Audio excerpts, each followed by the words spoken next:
Honorable Chairman, Mr. Suresh Kumar, distinguished guests, and dear members, good evening. I'm Sibi Sudhakaran. On behalf of the Indian Business and Professional Council, Dubai, a warm welcome to all of you to this special edition of India Dialogues with Dr. Shashi Tharoor. Yeah, you can give a big round of applause as well. Dr. Shashi Tharoor. Introducing Dr. Tharoor is a difficult task. It's not that easy, about whom a whole book can be written, and possibly there is somebody out there already thinking about it. But speaking in the present context of today's program and the topic today, Dr. Tharoor has lived a significant time of his life outside India, like many of you in this August gathering. He's born in London, studied at Fletcher, and spent 29 years working across the globe with the United Nations. As an author, as a prolific speaker, we have seen through his literary work the volumes of his work regarding the vision of India and the different aspects of India through his writings. As a member of parliament today, he represents the constituency of Trivandrum, Thiruvananthapuram, and the citizens of India at large in issues of larger public interest. So the audience here in the room and millions of followers across the globe on social media is keen to listen to you, sir, on how NRIs can contribute to nation building. So a big round of applause, and please join me in welcoming our chief guest today, the guest speaker, Dr. Shashi Tharoor, for his keynote address, please. And I also remember speaking here as minister in 2000 and 9, I believe it was, yes. But anyway, very good to see you all, and Mr. Suresh Kumar, Mr. Mahanagam, distinguished guests. I'm only here for less than 48 hours. Forgive me, and I'm battling a bit of a cough, so forgive me if I occasionally punctuate my utterances with a throat clearing, but it's delightful to see you all here. I was given the topic of the role of NRIs in nation building, so I said, why not? Because that's what you all are. Many years ago, when it was the 50th anniversary of India's independence, so 22 years ago, I wrote a book called India from Midnight to the Millennium. And in that book, I asked the question, what does NRI really stand for? I mean, non-resident Indian, we all know. But is it never relinquished India or not really Indian? And the fact is that there was a little bit of both in the answer. In those days, there was a sense that by having made that leap of the imagination to live in another country, stay on its soil, assimilate with the people there, that inevitably there was going to be something not really Indian about the NRIs. But at the same time, there was no doubt that they had not relinquished their claims to the heart and soul of the land they had left. Years later, as the Pravasi Bharatiya Divas got underway and there was more and more of the celebration of Pravasiness back in India, I wrote another article in which I said, actually, forget either of those expansions, the NRIs are really the national reserve of India. And I think in many ways you've all proved that time and time again, and that's partially what I'm going to be trying to focus on.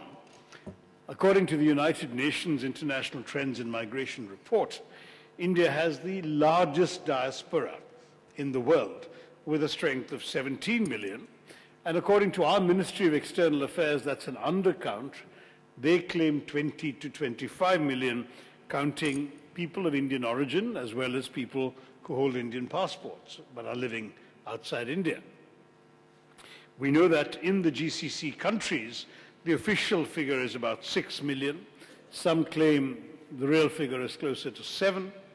But whatever it may be, there's been a very significant modern day creation of a diaspora. I say modern day because, strictly speaking, in the ancient times, there was also a lot of population movement, not terribly well recorded or preserved. We know, for example, that a Pallava prince became a king in Cambodia. We know that a princess from India married a Vietnamese, I beg your pardon, a Korean, a South Korean king. We know all of these stories, which are not just fictional, these are documented and proven. And of course, we know about Indian travelers going to what is today the Middle East. If you look back at the history of Nalanda University, which flourished at a time when Harvard and Cambridge and Oxford were not even a gleam in any inventor's eye, Nalanda used to attract students from as far west as Turkey and Persia and as far east as Japan and Korea. So there was a lot more travel around the world than we all realize. But in any case, if we look at the present, and then of course don't forget the gypsies. The gypsies are the product of an Indian emigration out of Rajasthan and Punjab over 1,000 years ago. They're now known as the Roma people, but they are basically Indians who for 1,000 years have been living in Europe as nomadic people. And of course, Hitler tried to exterminate them. Others tend to typecast them as criminals and so on. They've had lots of challenges. Hot tea would be welcome. But the truth is that they are nonetheless of our origin. But in the more recent times, we had, by common classification, 3 major waves. One was, of course, in the late 19th century, when slavery was abolished. The British weren't moralistic enough to do away with all enforced labor, so they created a different category of person to do the work that slaves used to do, and that was the indentured laborer. And the indentured laborer was often press-ganged and sent off in ships to far, far places, Eastern Africa, South Africa, Southeast Asia, Fiji, the Caribbean, and in many of these cases they were treated worse than slaves. There are studies that have demonstrated that the casualty rate on these ships was higher than in the slave ships that transported Africans to America.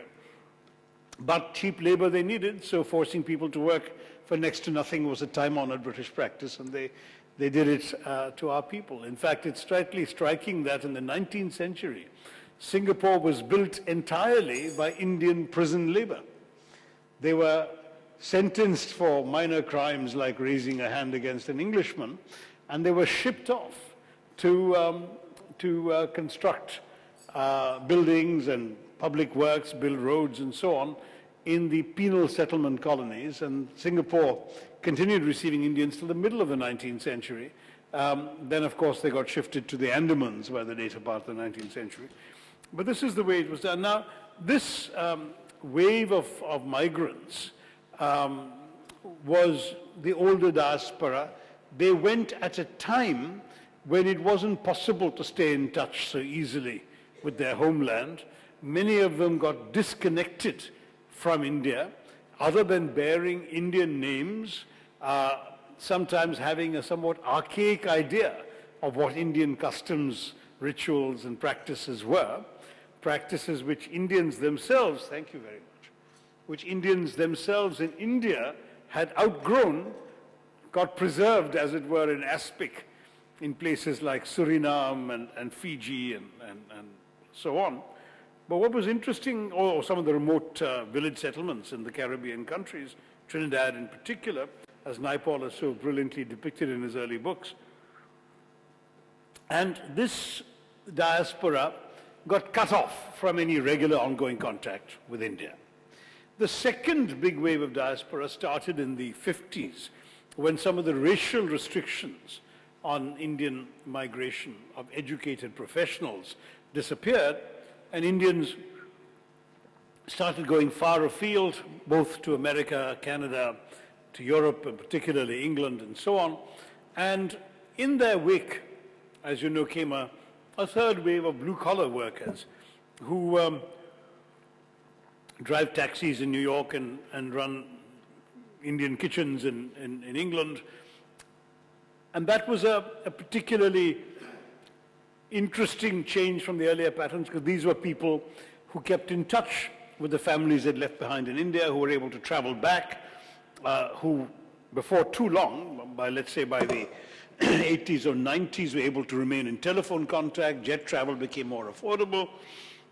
So it was a diaspora that was not totally cut off from its roots. And then, of course, here you had the extraordinary post-oil boom, post-1973, swell of workers of all categories flocking in to West Asian countries, particularly Gulf countries. Now, it has to be said that that if you look at the Indian community in the UAE, the Indian population is estimated at 3.8 million, which is the largest concentration of Indian nationals outside India in any one single country. Professionally qualified personnel constitute about 15 and 20% of the community, followed by 20% white-collar non-professionals, such as clerical staff, shop assistants, salesmen, accountants, and so on. And the remainder of 65% comprises blue-collar workers. We've also now seen the growth of a significant business community from India, which has done so much to build up the prosperity of the UAE. And remittances have been a key factor in all of this. The strong economic performance in the developed countries has meant that India has received a larger proportion of remittances from its diaspora than any country. We overtook China some years ago. The latest figures are $80 billion being sent in remittances to India every year. The Chinese get 67 billion, and our 80 billion is 10% more than the previous year. So even if the recession is supposed to have hit many economies, including yours here, money still keeps getting sent home.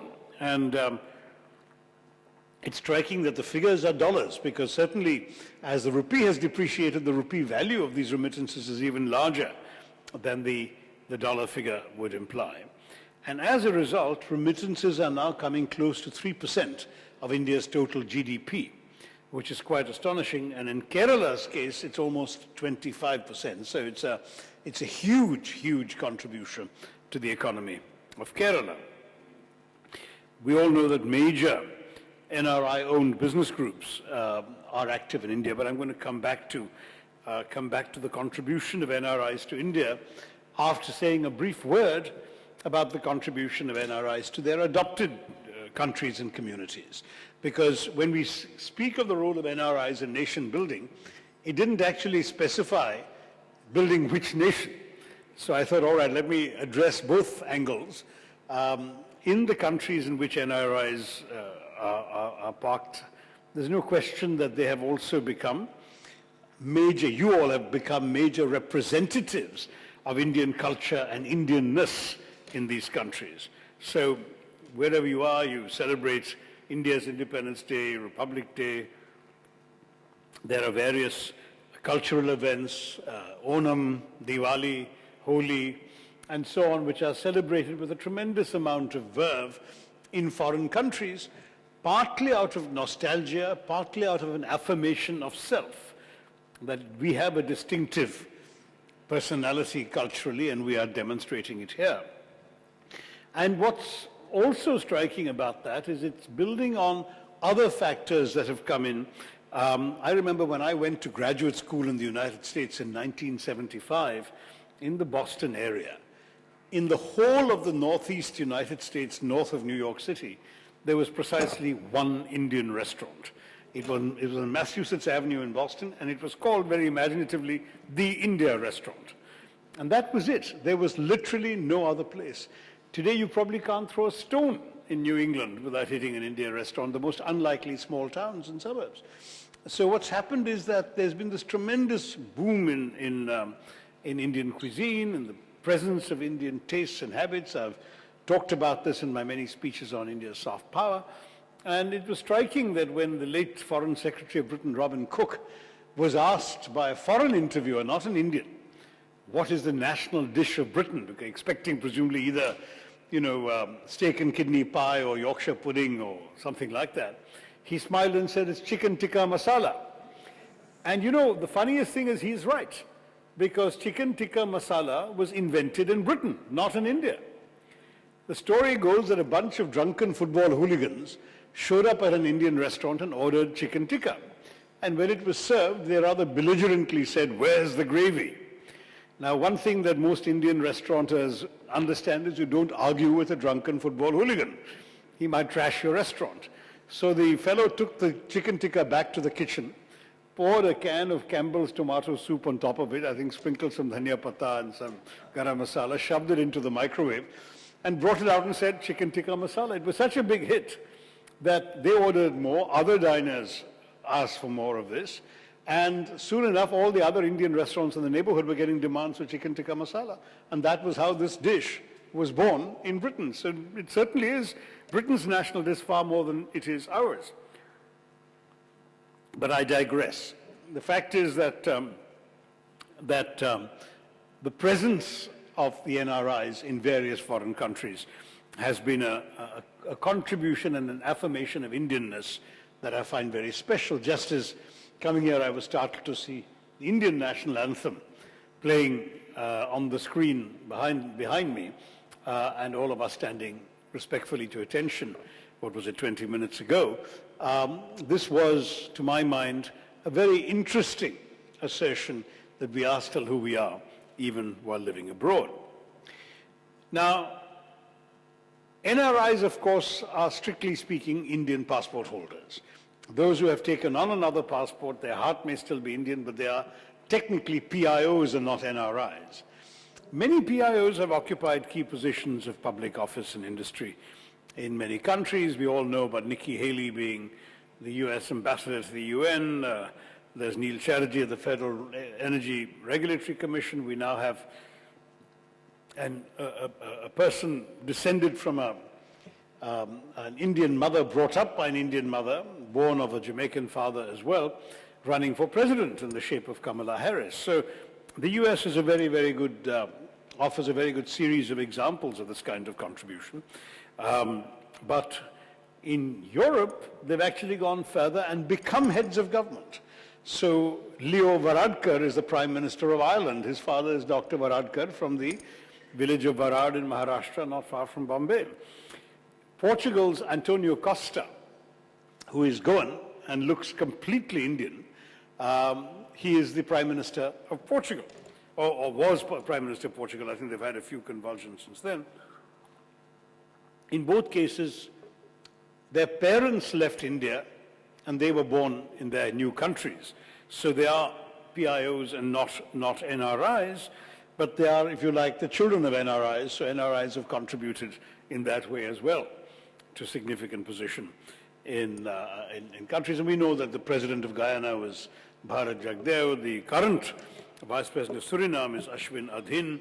Mauritius, of course, has nothing but Indians in all their positions of importance and so on. Now let me come to the contribution of NRIs to nation building in India, and then I'll stop for the dialogue that we're going to be having. I've taken longer than I was supposed to already.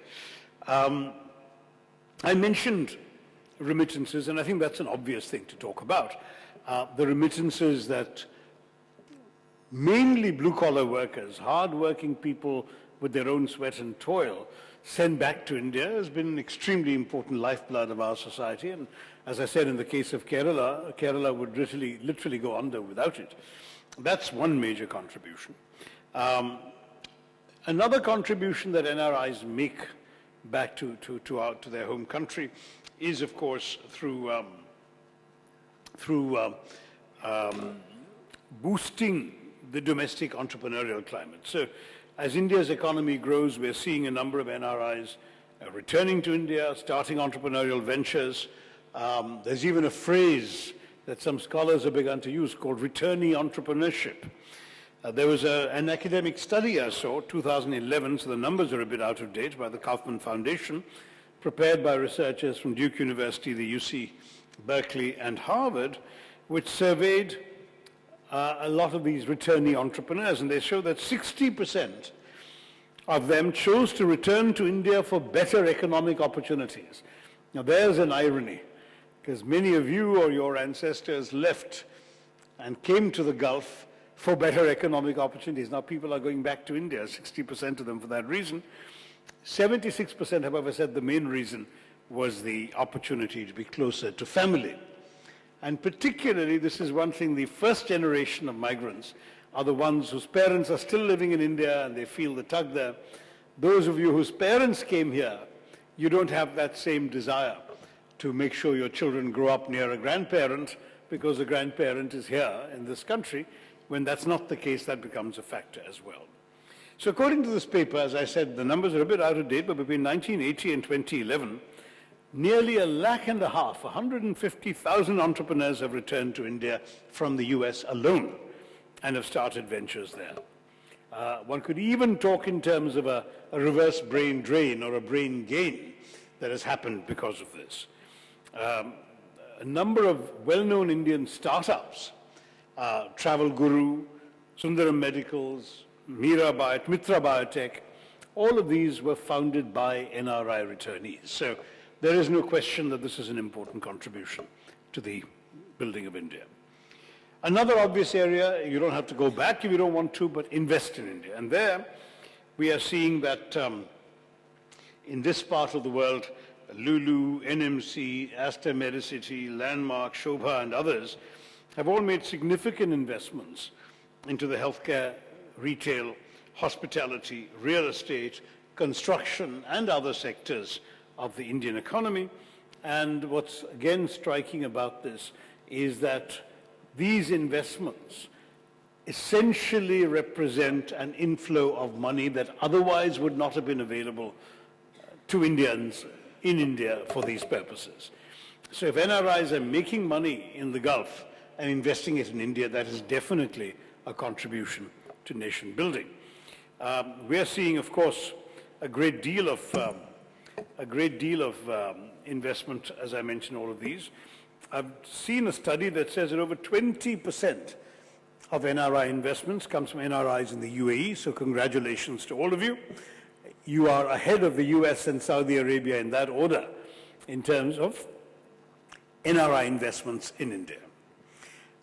There's another report that estimates that NRI investments in real estate is at $11.5 billion within the top 8 cities of India alone.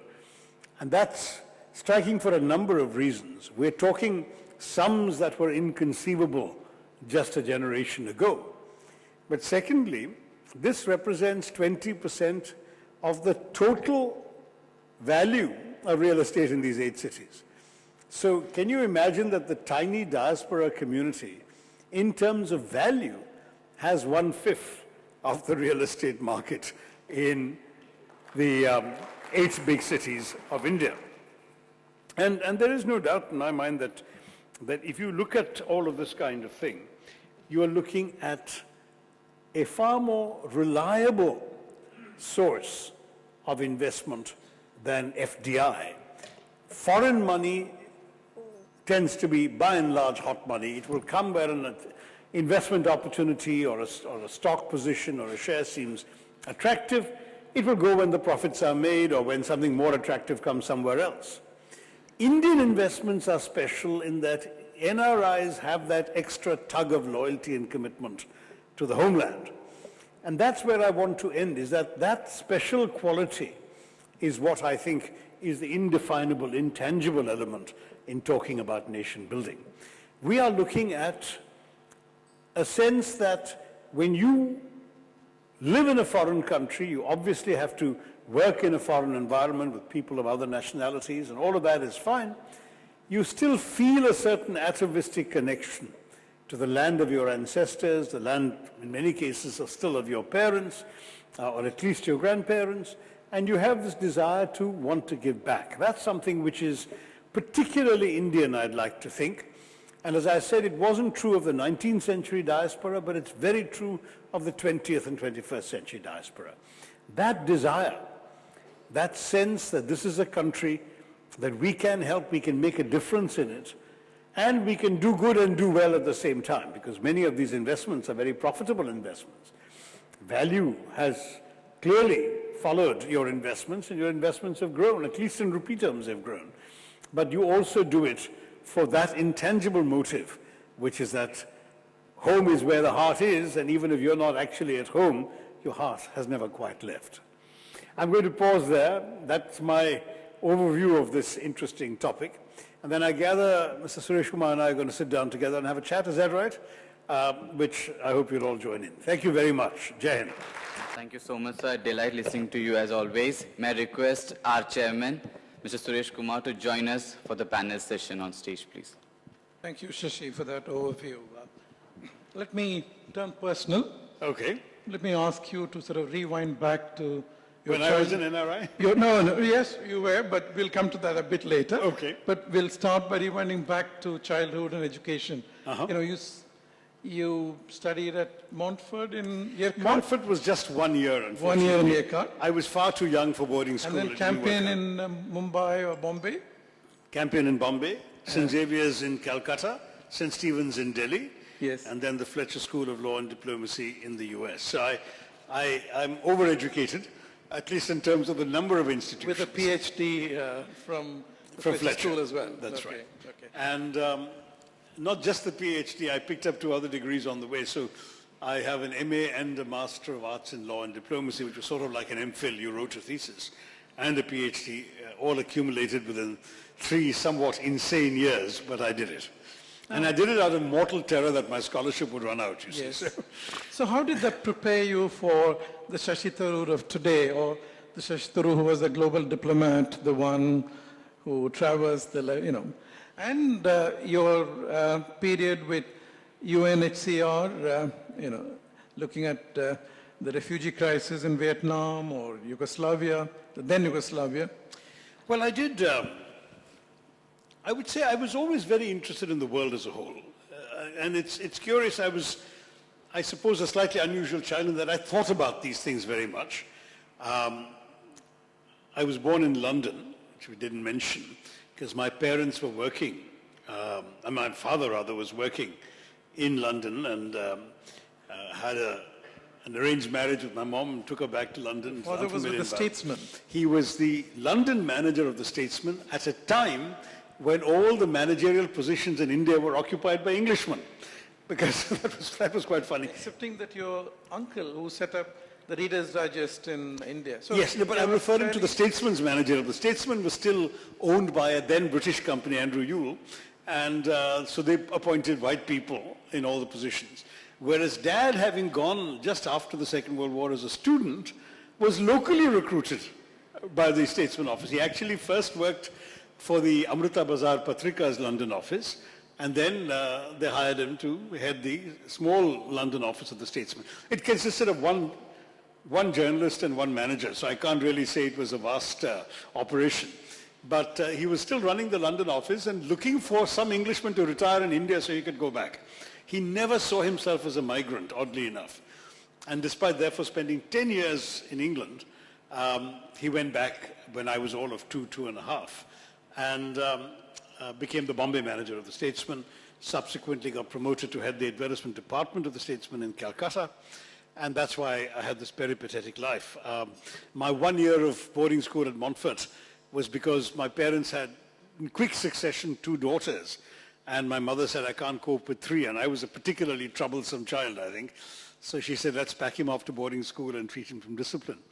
But I was precocious. So I passed the entrance exams for the 3rd grade, the 3rd standard, as we say, when I was only 5. So I was celebrating my 6th birthday when everyone in my class was turning 8. And that was kind of tough because that emotional maturity wasn't there.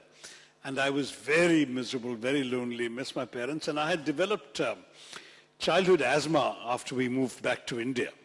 And the asthma became so bad that I was spending most of my school year in the infirmary.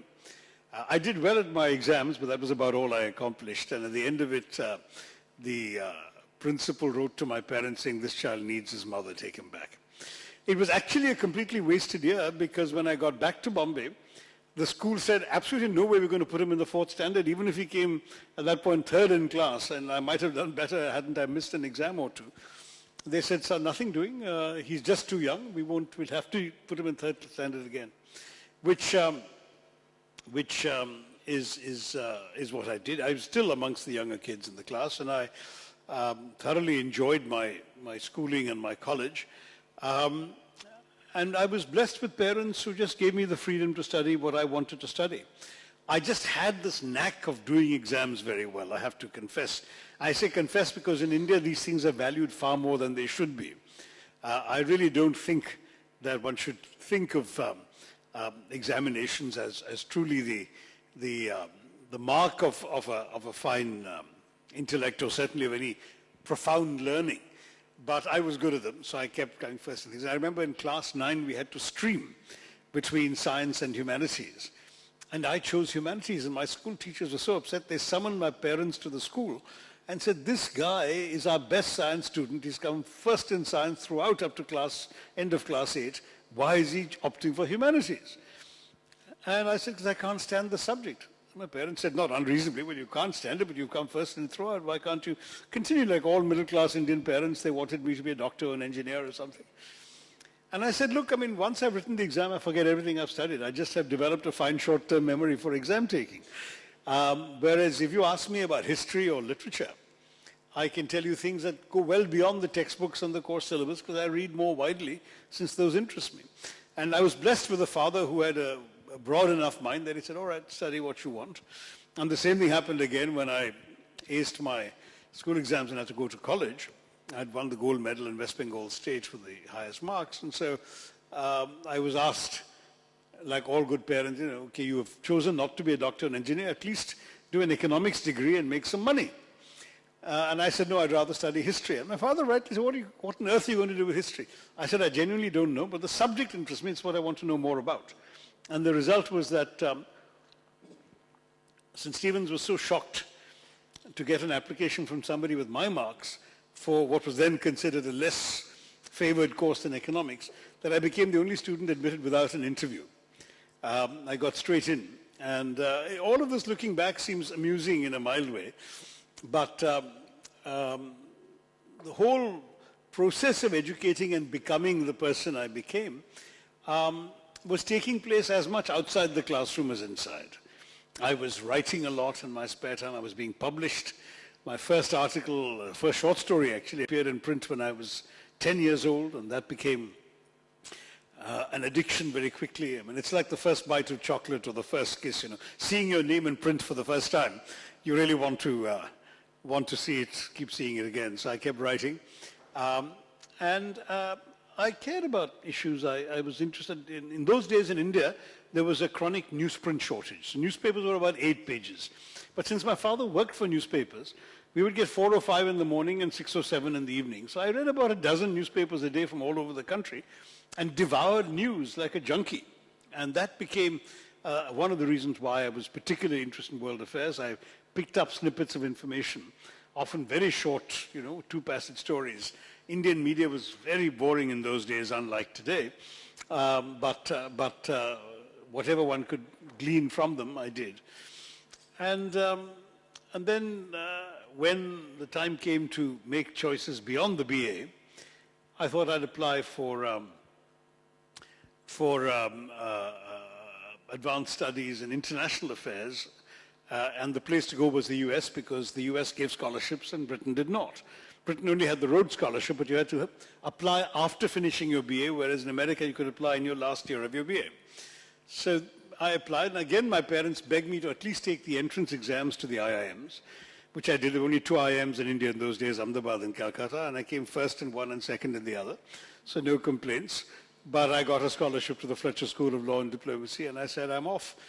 And again, hats off to my father. I mean, he would probably have felt much happier seeing me getting an IIM degree and selling soap and detergent for a Hindustanized multinational. But at the same time, that wasn't what moved me. And off I went, and as I said, I did these degrees in a lot of hurry before the scholarship ran out, and found myself stumbling into the UN. It was really, the main UN at that point was already, quote unquote, Indians were overrepresented. So there was no UN regular career stream available. But there were UN sort of subsidiary agencies, funds and programs which didn't have this particular problem. One of them was the UN High Commissioner for Refugees, which actually had very few Indians because it wasn't a particularly favored subject for Indian career-minded people. And I joined them in the 1st of May 1978, thinking, you know, 1 year or so, discover Europe because we're headquartered in Geneva, put some hard currency in the bank, and I was still fresh enough out of India, remembering the $8 I had in my pocket when I left, thinking it'll be nice to have some real Swiss francs in the bank, and then I'll go back to India. Well, that 1 year became 29 years. But I think the person I am was essentially shaped while growing up in India. I'm sorry I gave you such a long answer to a simple question, but it wasn't an easy answer to give in one sentence. Staying with the United Nations, I know you said, you know, it became 29 years, you know, and you had an illustrious career there, starting with UNHCR and then moving on to the, you know, main United Nations. Peacekeeping. Peacekeeping. And then the Secretary General's own office. Yes, yes. Now, how did that shape, you know, your thinking? You were a global citizen in a manner of speaking. Yes and no. I was a global citizen in terms of my orientation being a university. When I said we, I always meant the United Nations. But I always held my Indian passport. So you don't make the sort of leap of the imagination or the leap of commitment that is implied when you're a migrant to another country. So I was a globally minded Indian citizen rather than a global citizen. In fact, this question came back to haunt me when a year or so ago, Theresa May made that, frankly, slightly outrageous remark. When she said there's no such thing as a global citizen, anybody who calls himself a global citizen hasn't understood the slightest thing about what citizenship really means, quote unquote, by Theresa May. And it made me think, and you know, what she meant was, that you have to be a citizen of somewhere. Yeah. You cannot be a citizen of everywhere. And that argument, it seemed to me, was a particularly striking one, because in effect, my life did make that same choice that she was implying, in that at various stages, because I was born in London, I was eligible for a British passport at any time. And I was constantly told, especially after they started introducing visas, the visa cost 5 times the value of a passport. I mean, I could get a passport for £15, but to get a multiple entry visa to the UK cost £65. And consuls would say to me, why don't you just take a passport? And I said, no, because I look in the mirror and I see an Indian. I don't want to be something that I'm not, that I don't feel I am. And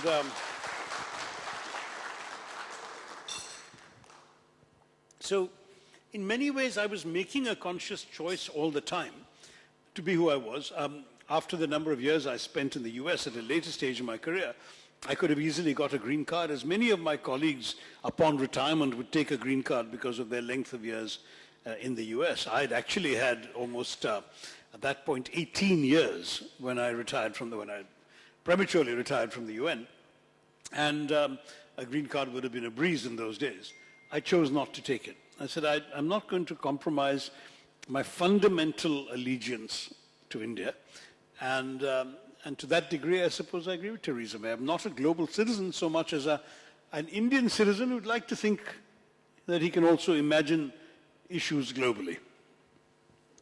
So staying with the United Nations one last time, and then you filed for, you contested for the position of UN Secretary General. Yep.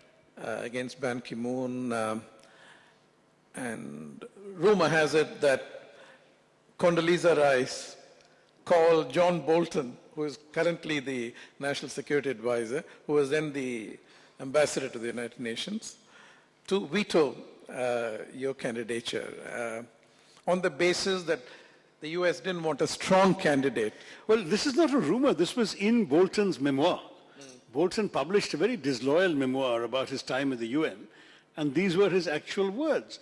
I am told that it's been deleted from subsequent editions, but in the original, this was I read the pages about the race, and he openly says this was the motive.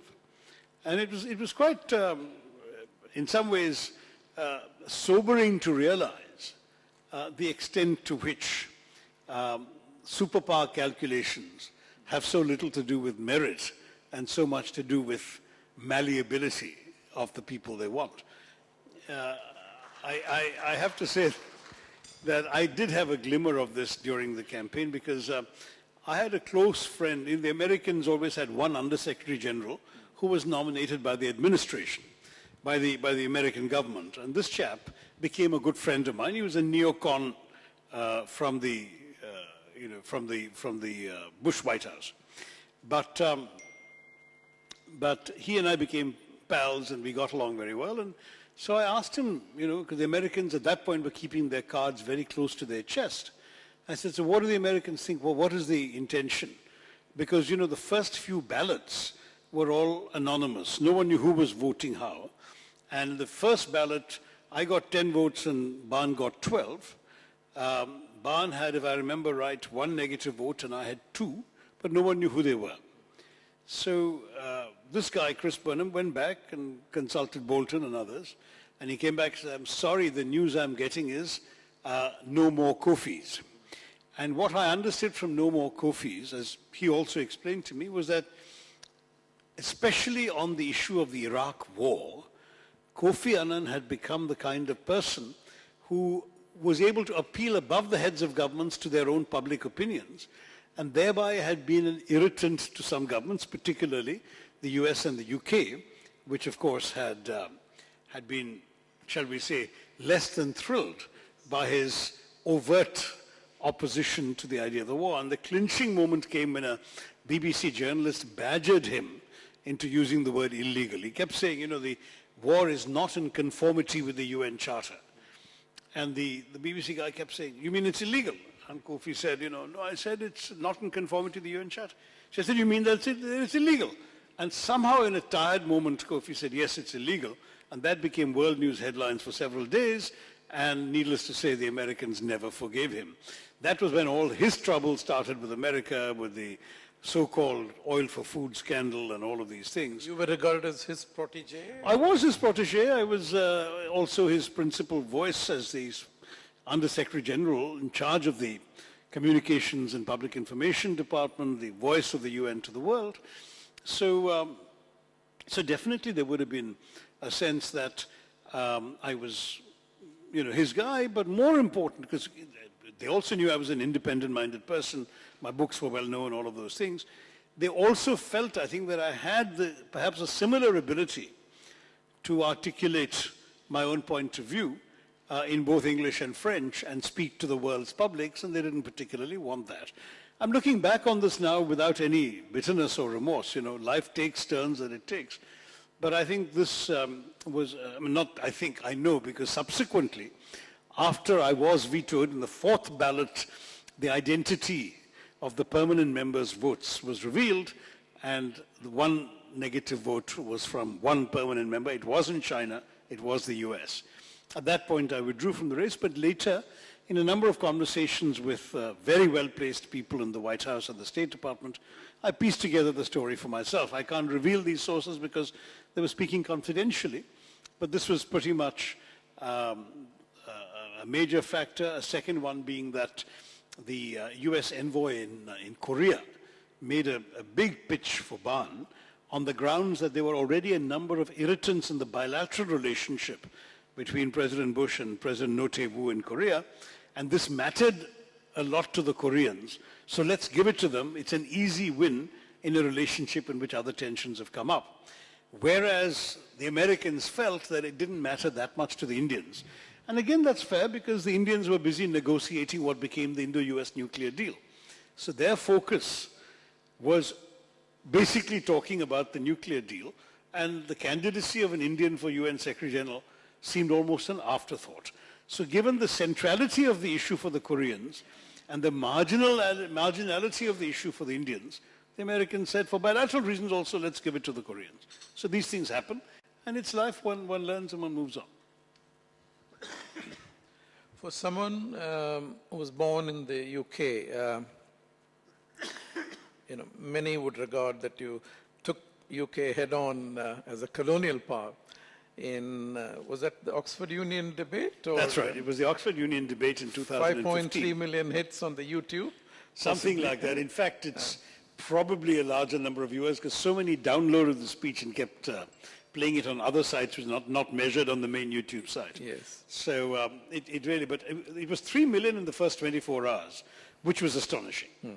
I met strangers who said to me that friends of theirs who didn't know me were sending them the same thing, saying, if you watch nothing else today, watch this kind of thing. So it suddenly captured a certain imagination in the public. Did it resonate with the younger, post-colonial era Britons, including the ones that are now voting either for leave or remain, Brexit, no Brexit? And someone said, why doesn't Britain become the union territory in India? It probably is smaller than Haryana in population terms. So did it actually resonate? I mean, was there some remorse? Well, the popularity was mainly the Indians in India and the Indian diaspora. But when I wrote the book, which was published in the UK under a blunter title, in India I called it An Era of Darkness, the British Empire in India. In Britain and in the West generally, it was called Inglorious Empire, What the British Did to India, which is as blunt as you can get. The British publishers preferred that title, so I said, I don't mind. There, it briefly became a bestseller, and there were a lot of articles written about this that opened people's eyes a bit. I say a bit because general public opinion is still quite appalling. I mean, there's a polling organization called YouGov, which asks questions relating to politics, governance, and so on. And every year they ask, what do you think about the British Empire? Are you proud of it? Are you ashamed of it? Whatever. And it's something like 59% of young Britons. The poll is a youth poll at this. Yes. Particularly younger people are approached. 59% are proud of the empire, and some 39 or 40% want it back. See, we would love to have the British Empire back. Now that shows that they have no idea what the British Empire was. It was an organized criminal syndicate. It was basically theft, rape, pillage, loot, organized under the name of governance. Started as a bunch of mercenaries under the East India Traders, Company, yeah. and then became the British monarch ruling the country. That's right. The East India Company essentially was given a contract by the Queen of the day, Elizabeth, Yes. 1600, to go off and bring goods from For a bunch outside. of And they were shareholders. also allowed to use military force even then, as Yes. part of their charter. Yes. And then they started establishing themselves in the ports, in some ports in India, started acquiring land around the ports, and increasingly using, because initially they came because they wanted a share of the trade. But then they realized that trading at the point of a gun was much more profitable. So they started using force. And that's from there that their expansion started. And then they started acquiring territory, and they had to rule it. Now, there is this British fiction that till 1857 it was just a company running India, the East India Company. It's only after 1857. So many of them claim that the British Empire in India only lasted 90 years. That's utter nonsense, because the East India Company may have been a company, but 26% of the British Parliament were shareholders in that company. And you had all the top appointments being vetted by the government. So the Governor General was always a member of the British elite, the British aristocracy usually, but also had access to the Queen, had access to the Prime Minister. There's no question that it wasn't just a company. It was Britain ruling, but through the mask of a company. But in every respect, it was seen as an emanation of the British government as well. So 200 years of darkness. Turning to India, as you did, so what made what someone would call, a global person, with that kind, to go back and, become a politician in the sense of the term?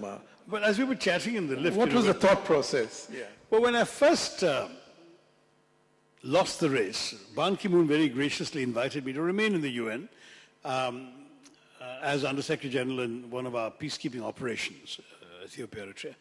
I felt no. I thought that if I were to stay on, it would needlessly cast a shadow on the victor.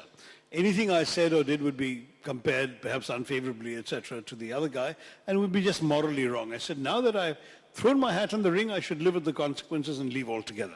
I was at that point just 51, so I actually was entitled, to work on till pensionable age of 60. But I said, this is the right time to leave. So I left, and I initially, as I was telling you on our walk here, did a consultancy kind of thing, exploring investments into India for a company based here. So I got to know Dubai a bit. I got to keep up in touch with India regularly. And then while I was doing that, I inevitably encountered a lot of political leaders. First of all, when I was the senior Indian at the UN, I met them routinely anyway. Whenever a prime minister came to the UN for his annual visit to the General Assembly, there was always a courtesy meeting arranged with them. And whereas with Vajpayee Sahib, it was just a courtesy, with Manmohan Singh, because I knew him from his days in Geneva, it was much more that he would invite me for a private lunch and we would talk together and review matters and so on. So I had a certain relation. I had received Sonia Gandhi when she made her first visit to the States as Congress President. So I had a lot of these connections, and I can say, there's no real secret anymore, that when I stepped down from the Secretary General race, the first person to come and see me was a former minister in the Vajpayee government urging me to join the BJP and saying that we can use you well and so on. I said, but look, you've seen some of my writings. I simply don't agree with all this Hindutva stuff that you guys believe in. And he tried to persuade me and, of course, said, we know the other people are after you, and, you'll have to, see the glass ceiling imposed by dynasty. We are a party of meritocracy, all of these arguments. But I politely parted from that. Then the second people to show some interest in me, curiously enough, were the left front government in Kerala, because some of my liberal pronouncements they thought were sufficiently left inclined, but they hadn't read the bits where I had been rather scathing about Marxist economics and also about the left's very, very old-fashioned attitude to technology. They had organized squads of gundas to smash computers when Rajiv Gandhi first brought computers into India and the LIC and the public sector banks. They had opposed mobile phones, they had opposed ATMs. They're always about 5 years too late to understand the value mobile phones have actually empowered the poor in India, but the party of the poor never saw that when they opposed it. So I was simply not interested in their kind of thinking anyway. And that essentially left me with the Congress, which said, to my surprise, close to the 2009 elections, would you like to contest? So I made a snap decision and said, yes, I will. But I said, I want to contest in that case on the capital. And all my reasons were wrong ones. I said, because my books have been translated into Malayalam, there's a strong bureaucratic governmental officer class here. Many of these people will be familiar with my work. I will be able to overcome the disadvantage of being new to the place, etc.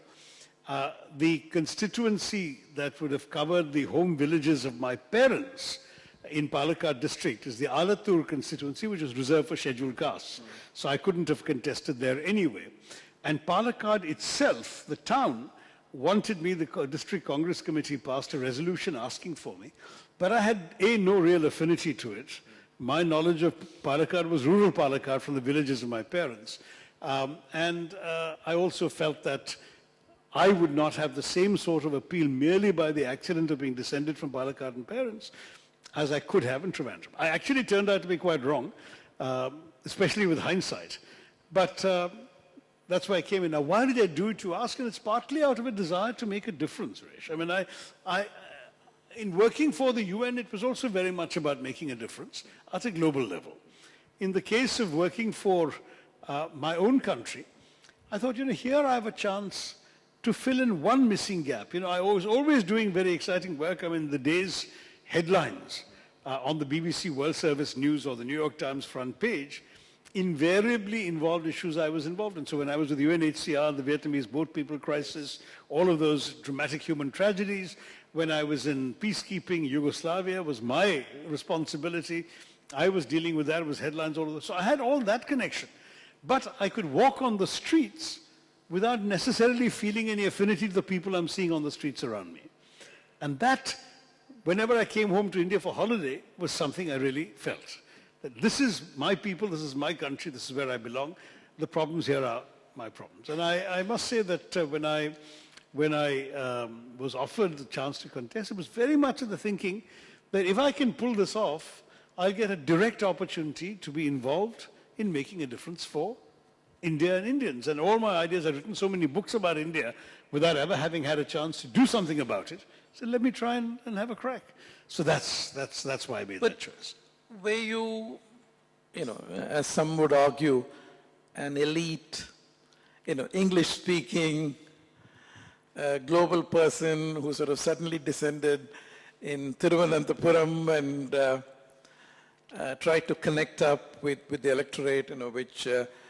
You're almost borrowing the line of attack that the CPM used against me. No. That's exactly what the left said. I'm not remotely CPM.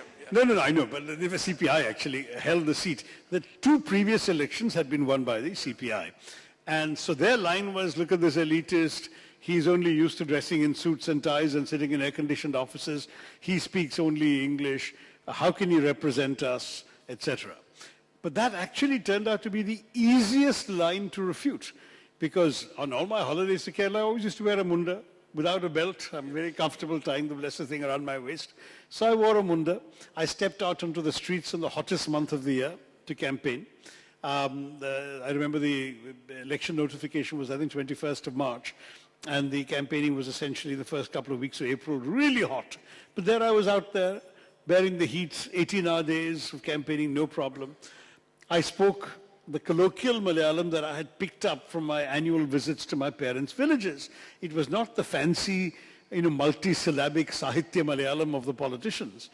But I was able to say to people, after speaking to them briefly about my hopes and dreams for them, I would say, look, as you can see, I know enough Malayalam to understand your hopes and your dreams and your problems, but more important, I know enough English and Hindi to express them in Delhi and solve your problems there.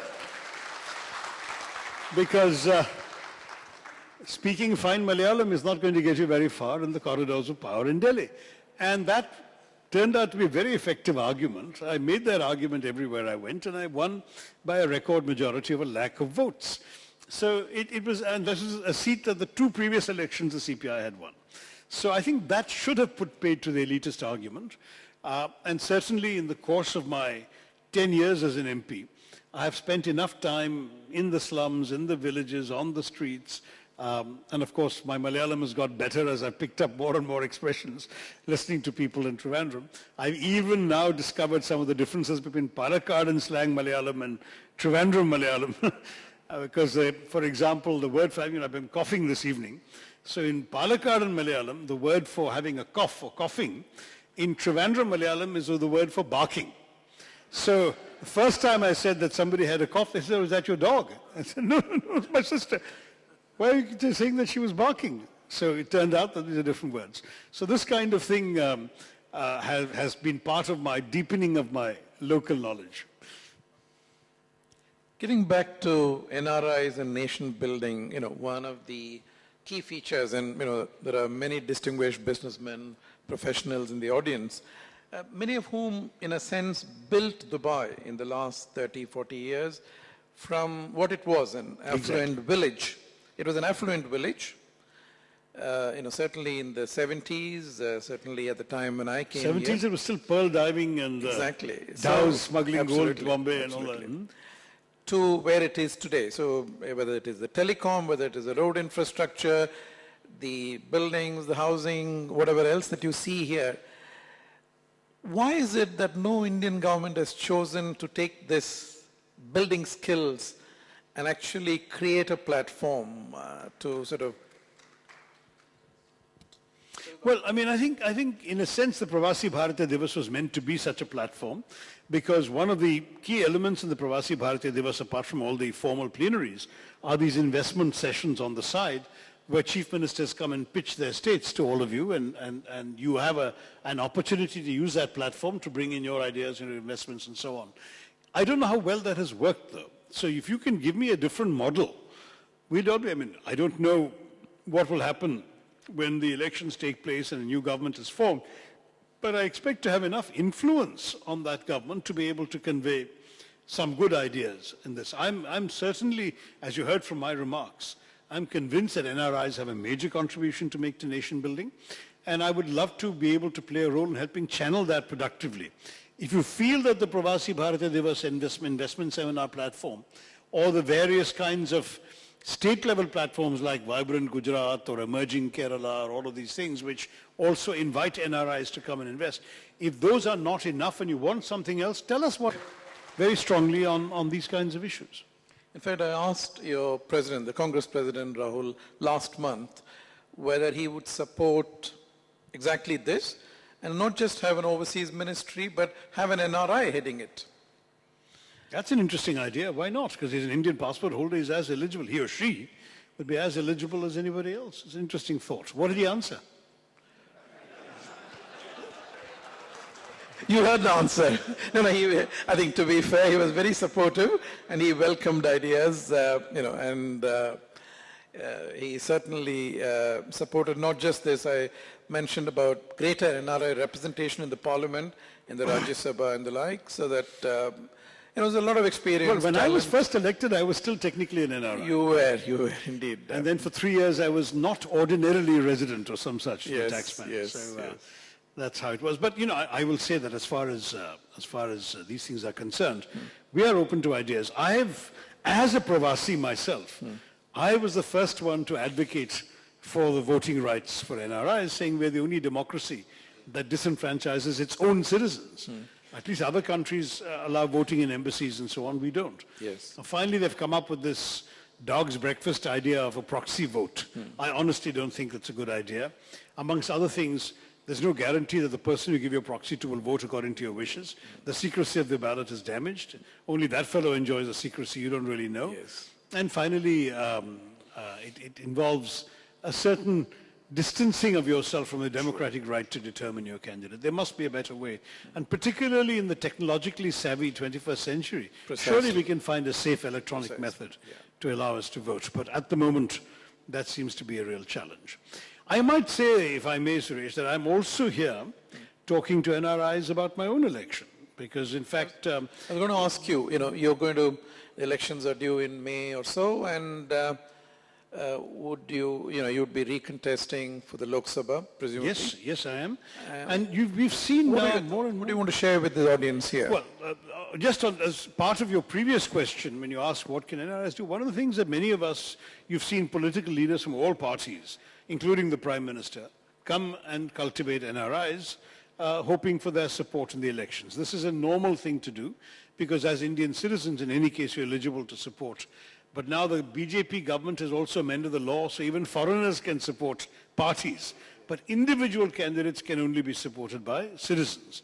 So last time around, when the government introduced, the Election Commission introduced a system where you could open a bank account to receive contributions up to the permissible election amount, I actually decided to test the system, and I wrote to a number of NRI friends saying, as long as you have an Indian passport, can you send me contributions against this amount? I must say within 72 hours, the account was full. And it was mainly, if not entirely, NRI friends, all of whom subsequently got a query from the Indian taxman saying, prove your Indian citizenship. And they all said, here's our Indian passport number and facsimile. And that was the end. No one was harassed about it. But there is one thing that NRIs certainly can do, and that I'm certainly hoping that people who want to see someone like me active in politics, whatever the national picture may end up being, that they will make some sort of contributions. The other things that NRIs can do in elections, those who have the time to come back, can campaign, can speak, can make their views and voices heard. There are some, I know from as a Keralite, that there are Pravasi Malayali groups that have actually actively come and campaigned in my last two elections. Because you all have a certain vision of India, which in many of your cases you will find I share, but which is very different from the vision of the ruling party. And in particular when it comes to things like communal issues and religious identity and so on, if you want to preserve the idea of India as a land for everybody, of every religion, of every faith, of every caste and creed and language and food habit and dress and taste and color, then you need to actually defend your idea of India by voting for people who have that idea. If you want a Hindu Rashtra, then don't vote for me because I'm opposed to that. Even though I'm a very proud Hindu and I've written a book explaining my Hinduism, I believe Hinduism is, as I understand it, a very inclusive faith. This kind of excluding and bigotry and divisiveness and lynching human beings in the name of protecting cows, that's not my Hinduism, and I will always stand up against that kind of talk.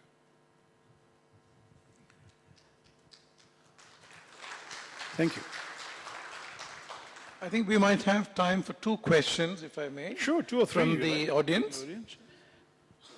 But literally two questions, and please, I know it is election time on the 9th, so no speeches, no campaigning, not even to the extent of what Shashi said right now.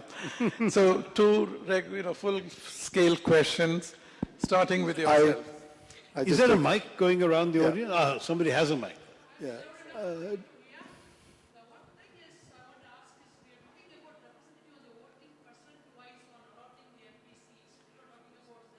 It's fine, that's fine.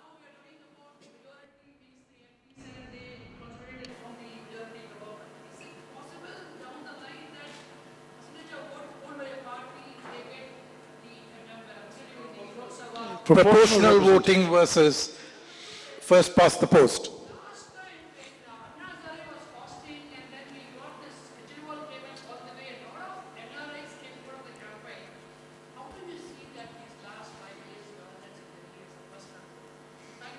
Thank you. Well, on the first question, this issue was, I believe, discussed very briefly in the Constituent Assembly debates. There was no real discussion because we were trying to get back for ourselves what the English had denied to us. And since, therefore, the Westminster model was seen as the ideal, because if the British wanted to not give it to us, it must be worth having. So we created a parliamentary system modeled on theirs, which I think personally was a big mistake. And secondly, we took the first past the post system, which is why the BJP, with 31% of the national vote, has over 60% of the seats in parliament. And that's one of these things which is part of our system, but I'm not aware of any serious move to reform that and create proportional representation. Partly it's easier to expect a not terribly well-educated or even illiterate voter to pick one person or one party than to ask them to indicate, in proportional voting you have to have preference share amongst different parties. And the second challenge is the connection between the voter and the individual representative is lost in proportional representation. Because what happens in proportional representation is the party gives a list. And then, depending on the percentage of votes the party gets, the top people on the list are the ones who go to parliament. So let us say that I am, for argument's sake, a popular MP and people want to vote for me. But in my party list, I'm 200th out of 500 candidates. Even if all the people in my constituency vote for the party list in order to get me there, it may not be enough to get me there. So proportional representation also has deep flaws, and I'm not sure that we've devised a better solution yet to first past the post, which has the great merit of simplicity. Your second question, if I remember right, was Anna Hazare. Anna Hazare's movement certainly captured the imagination of the media and thereby was inflicted upon the nation. It was always a somewhat quixotic movement because it sought to culminate in one thing, the passage of a Lokpal bill. And the Lokpal bill would have actually created a rather heavy bureaucracy which would have had powers over and above those of the government and the elected representatives. So there was something quite troubling about it. Needless to say, the BJP, having agitated for it, has not actually implemented it in all these 5 years, but that's another story. Coming back to the Kejriwal success, he actually broke away from Anna Hazare to form a political party. Anna Hazare never endorsed his political party. So the Anna Hazare movement, in a sense, peters out, and Kejriwal's Aam Aadmi Party builds on the momentum created by that movement to do something quite different, which is to contest elections, something Anna Hazare never wanted to do and never endorsed. Kejriwal did attract a lot of NRI support. I personally know of large numbers of NRIs who showed up, gave money, gave the time, really campaigned effectively for him, and he did very well in his first election and even better in his second election. The second election, by the way, he also benefited from a lot of traditional Congress voters who, in order to stop the BJP, said AAP is clearly a stronger option right now, so let's go for AAP. So he got a lot of votes that are really one-time votes in that election. For the most part, the verdict on Mr. Kejriwal is that he has largely turned out to be an ordinary politician and not some sort of idealist.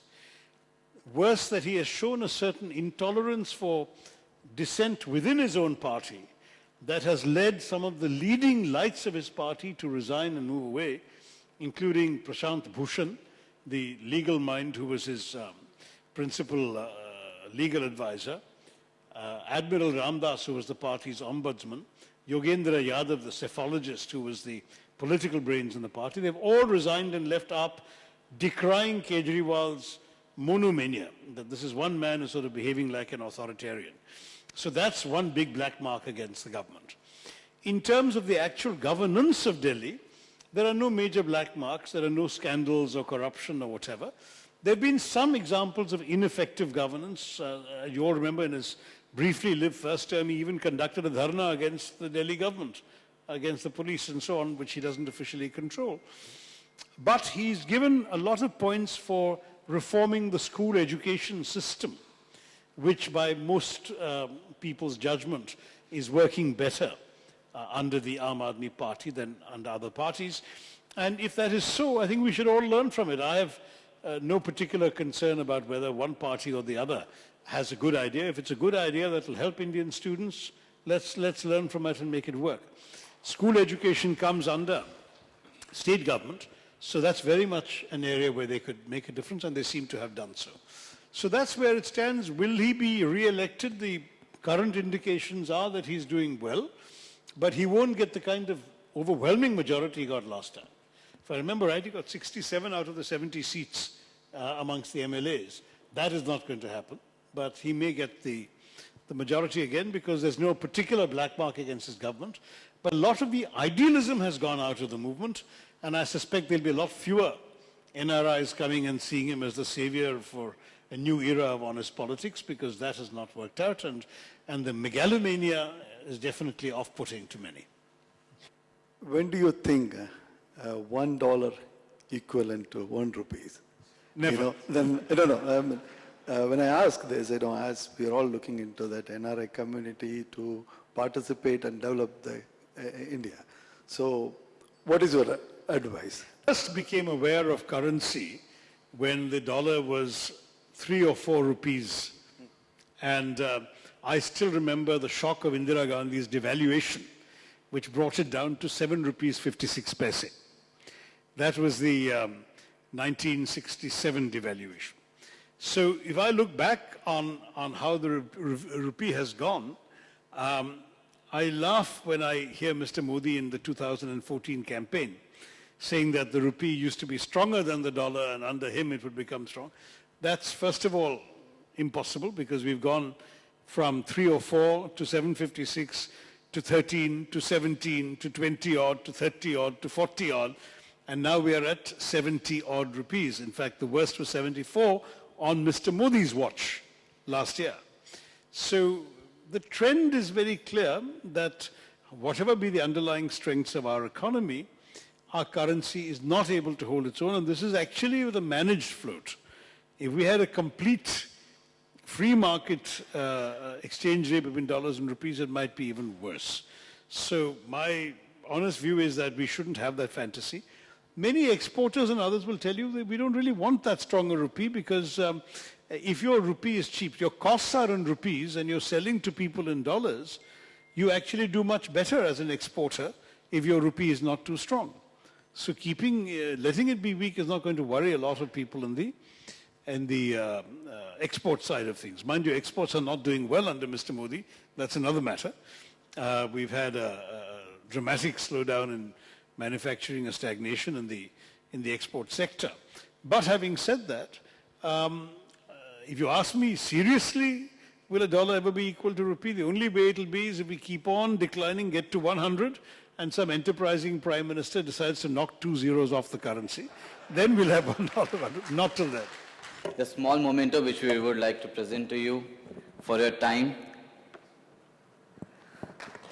Thank you so much once again to be amongst us on an IBPC platform. Thank you so much. Thank you so much for your time.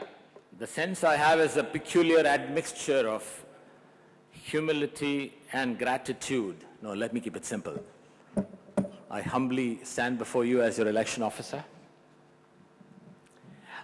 This time around, we're going to have an electronic online voting system. And as they say, you just heard Dr. Tharoor talk about change. Change is hard at first. This is a change, and a change that will impact all of us, and all of us have a role to play in it. So please go along with me here. So we are looking for an online voting system, and we set out with some criteria. First and foremost, it has to be cloud-based. You have to be able to use it from your handheld or your laptop, at home, office, or whatever other device you have, as long as you have a browser on your device, a Google or a Bing or any other browser. In terms of functionality, we wanted to make sure that a member gets to vote only once, and so no multiple voting by a member. So your vote counts, but it counts only once. And secondly, it has to be easy to use. We have, close to 800 members, and we don't want it to be a very difficult chore for anybody. Thirdly, and very importantly, we wanted it to be a secure system. We did not want people to be able to bypass the software and what is the cloud version of booth capture and so on, none of that. So we looked for a software that is certified. Now ISO 27001, for those of you who are aware, is a standard, is a gold standard for software security. But also a specialist IT security firm, the oldest firm in the UAE, And here I would request Prem Chand Kurup, the CEO of Paramount Computer Systems, to stand up and be recognized. And please give a big round of applause. Thank you, Prem. And his two colleagues who actually did the tests are also with him. Sanjay, Suhas, please do stand and be recognized. So if the software works, you can congratulate them. And if it doesn't, you know, it's not me. Okay. That said, this is the website. This is a public website. There's no secret to it. You can go there and read up all about the software. I'm just going to show you the gist of what it is that impacts us in terms of this election and how the system is going to, how we're going to work the system to make this voting quick and easy, and very importantly, to see that our turnout, voter turnout, is higher than ever before. The last time, as election officer, I remember the number was somewhere around 50%. 50% of the total number of members voted. This time, I hope we have a much larger turnout. After all, you don't even have to move to be able to vote. Our personal Small voting video. right is the greatest good. Each vote can make an impact. Until recently, you could only vote at a certain place or via post. If you were prevented to attend on the day of the election or missed voting via post, you couldn't cast your vote. Thanks to Polius, you will never lose your voting right. With Polius, you can now vote online, whether it's from the other side of the world or quick and easy at your own home. Simply log in. Cast your vote. Confirm your choice and it's done. With the world-leading software for online voting, certified according to common criteria, your vote with Polius is always anonymous and legal. Polius. Your vote counts. I figured if you can shop online, if you can bank online and order food online, why not vote online? Yeah, so that's the logic. This is another video, again, a very short video.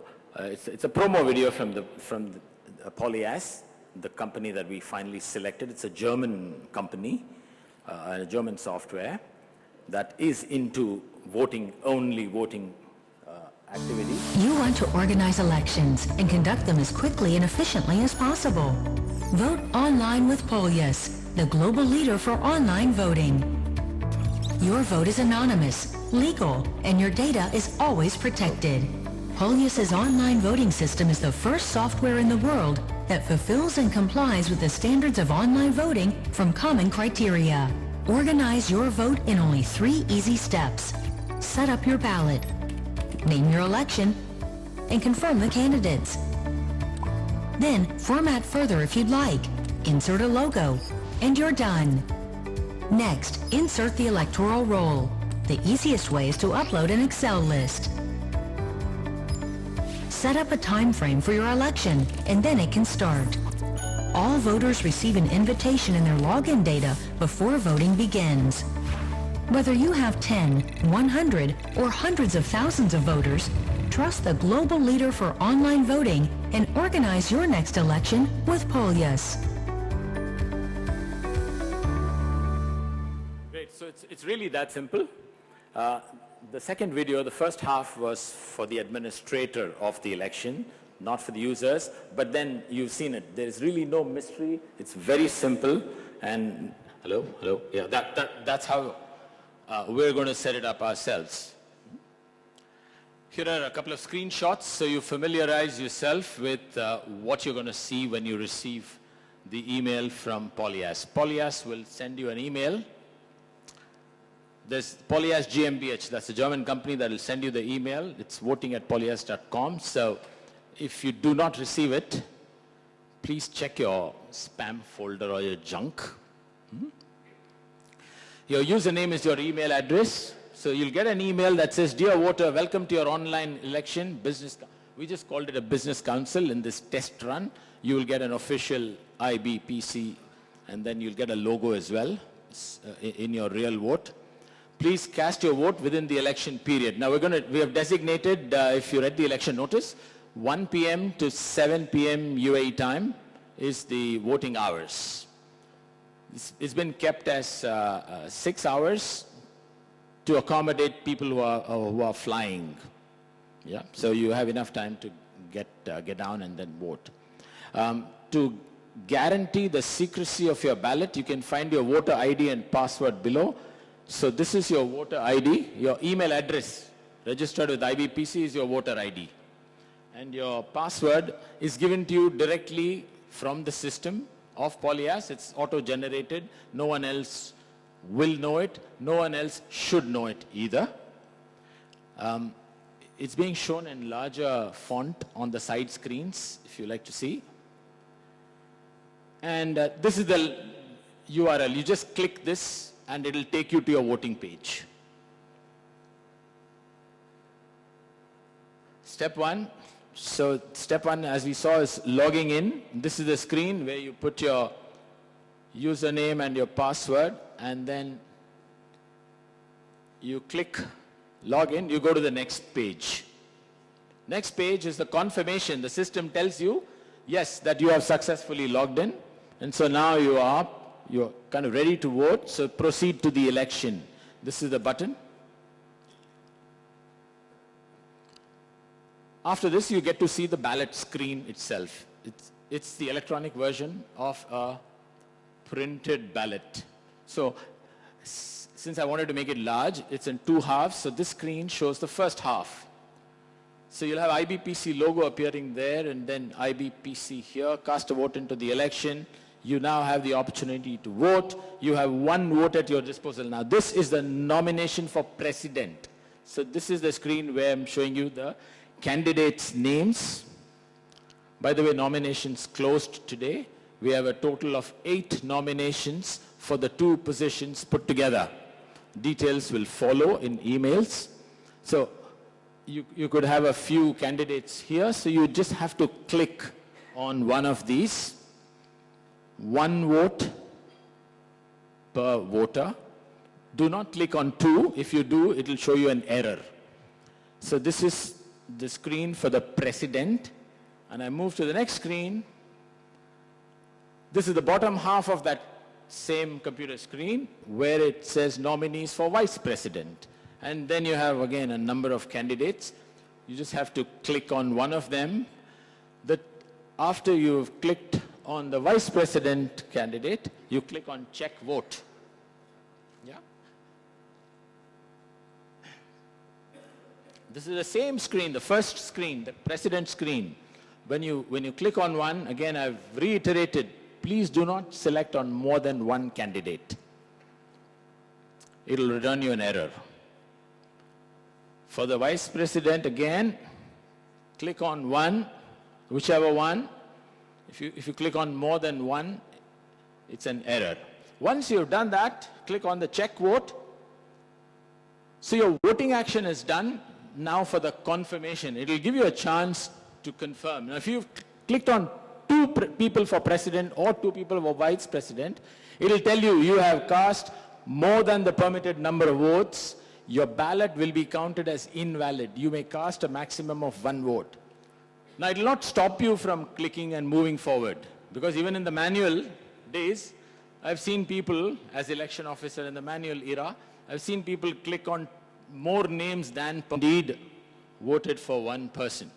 So if you see here, candidate 3, you're allowed to change your mind. At this stage, you're allowed to change your mind and switch to another candidate if you wish to. So you have that flexibility. It's not a one-way street, at least not yet. So you can review the vote and even change your preference before confirming the selection. This is the bottom half of the same confirmation page. 1 candidate for vice president. If it's confirmed, then you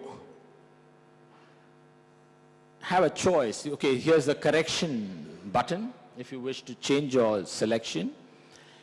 Or if you want to cancel and come back in a few minutes because you're still not made up your mind, you think it could be somebody else, you can do that. You can just cancel, come out and do it. But the preferred way is to get on with it and finish your voting business. cast binding vote. That's the decisive button. Cast binding vote. Once you cast your vote, there is no coming back to it. There's no changing of mind. That's when you cross the Rubicon.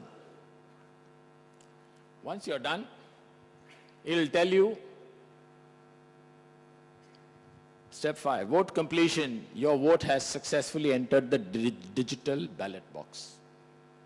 Whether it was valid or not, that's not the matter. You're done voting, your vote is inside the ballot, the electronic ballot box. Thank you for voting. That's it. And then it'll go into the digital statistics and so forth, and the administrator can monitor. It's all anonymous, but the administrator can monitor what percentage of the electoral roll have voted. And we have subscribed to the service where they'll send a reminder should somebody not have voted.